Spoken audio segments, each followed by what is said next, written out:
Nakutakia kila laheri katika utekelezaji wa majukumu yako na kwa ushirikiano ule ambao ameusema Jaji Mkuu mstaafu, tutaendelea kutoa ushirikiano kwa mahakama kwa sura ambayo tunatakiwa kufanya hivyo kikatiba.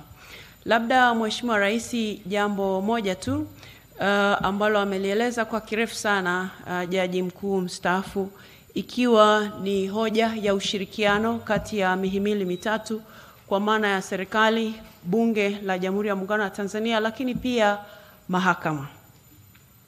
Pengine fursa hii ni nzuri kwa sababu vyombo vya habari viko hapa. Ni muhimu wa Tanzania wakafahamu Rais wa Jamhuri ya Muungano wa Tanzania anazo nafasi nyingi ambazo zimetajwa kikatiba, na kila nafasi imewekewa majukumu yake tofauti. Mheshimiwa Rais anapokuwa anashirikiana na mahakama kama Rais wa Jamhuri ya Muungano wa Tanzania, ni mkuu wa nchi, anayo majukumu aliyopewa kikatiba kama mkuu wa nchi.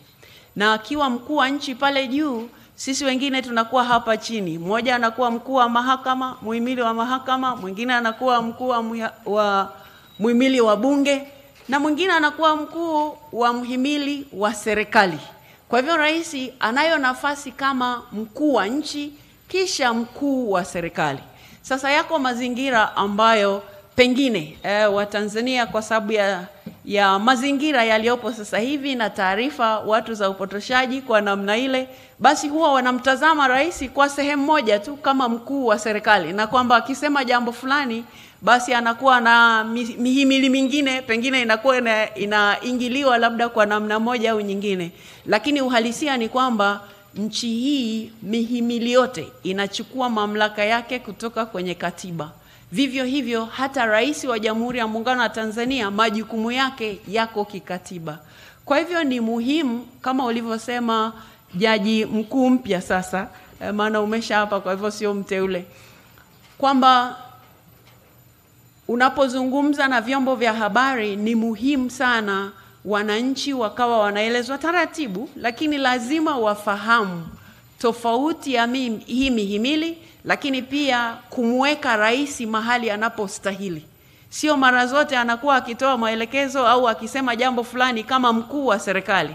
Mazingira yake ni kwamba anaweza kutoa maelekezo kama mkuu wa nchi, lakini wakati mwingine kama mkuu wa serikali. Kwa hivyo lazima wananchi wapate hiyo fursa, na ndio maana nimesema hapa Bunge la Jamhuri ya Muungano wa Tanzania litaendelea kushirikiana na mahakama, kwa maana ya kwamba sisi ni kazi yetu kutunga sheria, lakini tukishatunga sheria ni kazi ya mahakama kutafsiri sheria, wakati ni kazi ya serikali kutekeleza sheria. Kwa hivyo hata hapa juzi mahakama imetoa uamuzi ambao nimesikia watu mahali wanasherekea kana kwamba wameshinda lottery hivi. Nikashangaa sana, nikasema hawa ni wanasheria kweli, wanaijua katiba? Kwa sababu katiba ya Jamhuri ya Muungano wa Tanzania inatupa fursa kama bunge kutunga sheria. Inaipa mahakama kazi ya kutafsiri sheria. Mahakama ikisha tafsiri hiyo sheria, ni kazi yetu bunge sasa kuchukua hatua. Na wakati mwingine, kwa upande mwingine, mahakama inaweza ikatoa hukumu fulani, lakini bunge likiona hii hukumu iko namna fulani, tunatunga sasa sheria kuweka ile misingi, kuweka ile mipaka.